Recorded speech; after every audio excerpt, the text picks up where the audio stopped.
झिंझिण्यांपासून त्वरित आराम मिळवा सेन्सोडाइन रॅपिड रिलीफ बरोबर. नांदेड जिल्ह्यातील 9 विधानसभा मतदारसंघात महाविकास आघाडीचा सुपडा साफ झालाय. मात्र महाविकास आघाडीसाठी आशादायक बाब म्हणजे लोकसभा पोटनिवडणुकीत रवींद्र चव्हाण यांनी बाजी मारली आणि अखेरच्या क्षणी खासदार म्हणून रवींद्र चव्हाण यांची निवड झाली. आपल्यासोबत नवनिर्वाचित खासदार रवींद्र चव्हाण आहेत. तर खासदार झालात, काय पहिली प्रतिक्रिया?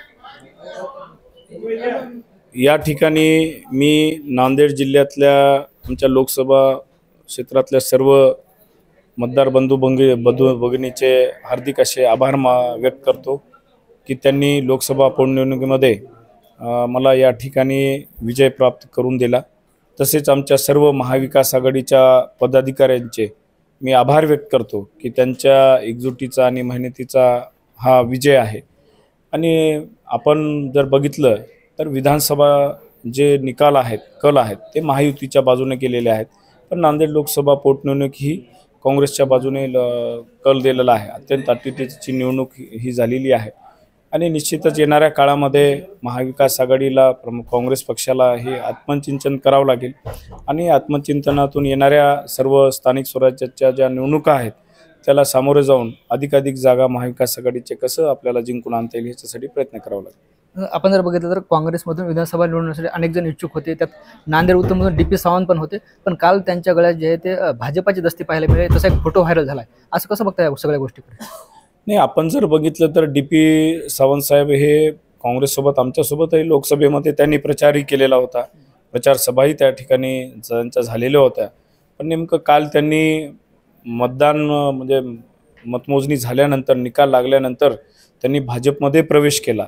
आता हे कशासाठी केला हे नेमकं आता त्यांनाच माहिती साहेब. आपण जर बघितलं तर लोकसभा क्षेत्रात येणाऱ्या 6 विधानसभा क्षेत्रामध्ये तुम्हाला जे आहे ते लीड मिळाली. मात्र त्या ठिकाणी महाविकास आघाडीचे जे उमेदवार होते विधानसभेचे त्यांना लीड मिळालं नाही. हे याच्याकडे कसं पाहता? नाही, आता आपण जर बघितलं लोकसभा आणि विधानसभेचे जे उमेदवार आहेत, स्थानिक प्रश्नावर त्यांची निवडणूक झाली. मतदारसंघाच्या प्रश्नावर असतील, मतदारसंघाच्या त्यांच्या अडीअडचणी असतील, काही रोष असेल, त्या स्थानिक लेवलवर ते निवडणुका झाले. आणि लोकसभाला जे आहे स्वर्गीय वसंतरावजी चव्हाण साहेब यांना लोकांनी निवडून दिलं होतं आणि बहुतेक त्यांना परत या ठिकाणी स्वर्गीय वसंतरावजी चव्हाण साहेबांच्याच घराण्याला मतदान करायचं होतं. आणि प्रामुख्याने काँग्रेस पक्षानेही माझ्यावर लोकसभेमध्ये विश्वास टाकला. त्यामुळं लोकांनी विचार केला असेल आणि लोकसभेला या ठिकाणी काँग्रेसला विजय केला. आता आपण भाषणात बोलताना असं म्हणत की तेलंगणाचे मुख्यमंत्री रेवंत रेड्डी यांनी नांदेड जिल्ह्यात जे 6 विधानसभा क्षेत्रावर काँग्रेसचे उमेदवार उभे होते त्यांचा अहवाल मागवला. नेमकं काय मागवलं? नाही, आता ते बाजूच्या राज्याचे मुख्यमंत्री होते, त्यांची म्हणजे काय नेमकं पक्षांनी माहिती घेतली असेल की बाबा नेमकं लोकसभा आणि विधानसभा क्षेत्रामध्ये जे मतदान झालेलं आहे ते नेमकं कशासाठी तफावत आहे किंवा काय असेल त्याच्यासाठी त्यांनी अहवाल पक्षाने त्यांना सांगितलं असेल. ते अहवाल तुम्ही दिला का? कधीपर्यंत देणार? नाही, त्यांच्याजवळ आम्ही अहवाल दिला त्यांना. आता स्थानिक स्वराज्य संस्था निवडणूक लागण्याची शक्यता आहे. काँग्रेसचे एकमेव खासदार तुम्ही या जिल्ह्यातले एकमेव नेते आहात. तुम्हाला जे आहे ते भाजपाचं तगडं आव्हान असणार आहे. आपण जर बघितलं तर भाजपाकडे 2 खासदार आणि महायुतीचे आता 9 आमदार झालेत.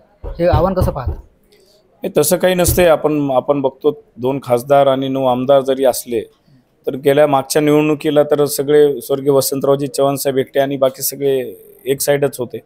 पण हे जनतेचा जो कल आहे प्रत्येक निवडणुकीमध्ये वेगळा बदलत असतो आणि येणाऱ्या काळामध्ये निश्चितच जनता स्थानिक स्वराज्य संस्थांमध्ये महाविकास आघाडीला मॅन्डेट देईल. आता जर तुमचे सत्कार सुरू होते तर कार्यकर्त्यांच्या अशा भावना होत्या की ज्यांनी काँग्रेस पक्षाचं काम नाही केलं, ज्यांनी काँग्रेससोबत गद्दारी केली त्यांना काढलं पाहिजे. आता काही जिल्हा कार्यकारिणीत फेरबदल होणं अपेक्षित आहे का? नाही, आता ते केंद्रीय नेते असतील किंवा राज्यस्तरीय नेते असतील ते विचार करतील आणि निश्चितच निवडणुकीमध्ये ज्या कार्यकर्त्यांनी काम केलं नाही त्यांना कुठंतरी पक्षातून बाहेर काढून नवीन कार्यकर्त्यांना संधी दिली पाहिजे. निश्चितच आपण जर बघितलं तर नांदेड लोकसभा पोटनिवडणुकीचे नवनिर्वाचित खासदार होते रवींद्र चव्हाण, ज्यांनी आपली भूमिका मांडली. ज्ञानेश्वर लोंढे, TV9 मराठी. झिंझिण्यांपासून त्वरित आराम मिळवा सेन्सोडाइन रॅपिड रिलीफ बरोबर.